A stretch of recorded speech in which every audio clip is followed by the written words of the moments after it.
Hey everyone, welcome back to the channel. It's winter here in the southern hemisphere, and believe it or not, it actually gets quite cold in Australia. In this kind of weather, especially when it's raining, I love to whip up some Bombay chaat potatoes. You could also call them Bombay chat potatoes because we actually do use chat potatoes. It works either way.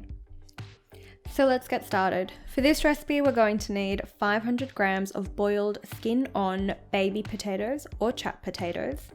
We need the juice of half a lime, about a tablespoon worth of chopped coriander leaves, half an inch stub of ginger grated finely.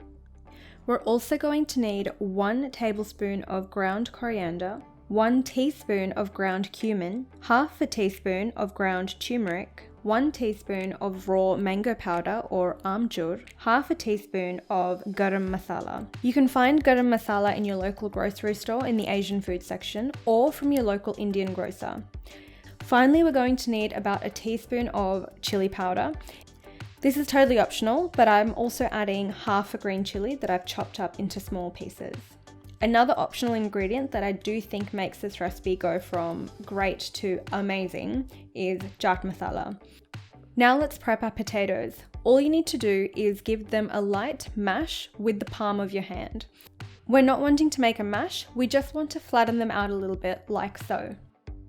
Heat roughly 2 tablespoons of vegetable oil or canola oil in a non-stick fry pan over a medium heat. You want to use a flavorless oil for this recipe. Using something like olive oil is just going to interfere with the flavor combination. Once the oil is hot, if you are using green chilies, add these in and let them sputter. Then add in half of the cumin powder and quickly mix it through the oil. Now add in your potatoes. The good thing is these are already cooked. We're not actually cooking them at this point, we're just putting them in the pan to develop a beautiful color. Spread the potatoes evenly in the pan, ensuring that they all develop even brown color. After flipping them, we want to add in our ginger and mix this through the potatoes. I thought the potatoes looked a little bit big, so I've used the wooden spoon to break these up into smaller chunks. I really wanted bite-sized pieces. If your potatoes are already bite-sized or they're the right size for you, it's perfectly fine. You don't need to crush them up with your wooden spoon. Now add in all the spices. That's the great thing about this recipe, all the spices go in one go. Follow this up with the lime and mix all of this through. That lime juice is really going to help those potatoes get wonderfully coated in the spice mixture. Continue to mix the ingredients in the pan and ensure that spice coating is making its way around the potatoes. Now add in half of the fresh coriander leaves and check for seasoning. The potatoes will take up a fair bit of salt, so make sure you do a taste test. As you can see, this is quite a dry recipe, so we're not going to be adding any water. If your pan is getting particularly hot, you can spray a little bit of water using your fingers. The best way to reduce the heat of the pan is actually removing it completely from the heat. We don't want to be adding water unnecessarily because, like I said, we're not really developing a curry here.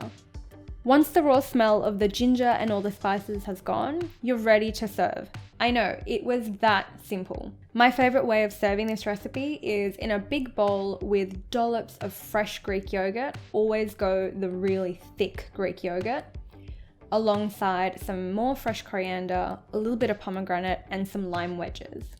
If I have fresh chutney at home, I will also drizzle over some green chutney or tamarind chutney. It just depends on what I have on hand. You could also add some barbecue sauce. A lot of people do use barbecue sauce as an alternative to tamarind chutney. That's a little bit of an insider tip. To finish off the dish, if you have it on hand, sprinkle over the chaat masala. You really want to make sure that chaat masala is sprinkled everywhere and really nice and evenly so that each little bite has a beautiful, tangy, sweet kind of zing of chaat masala flavor. And so there you have my take on Bombay chaat potatoes or Bombay chat potatoes. It's a super simple recipe. It comes together in no time whatsoever. I'm not even lying. The recording took me 18 minutes, which means if you're cooking it at home, it will hardly take you 15. As always, please like, comment and subscribe to the channel. Let me know what other recipes you want to see. Do you want to see more street food, some winter warmers, some Indian sweets, whatever it might be? Let me know, leave a comment below. And that's it from me today. I'll see you guys next week with a brand new video.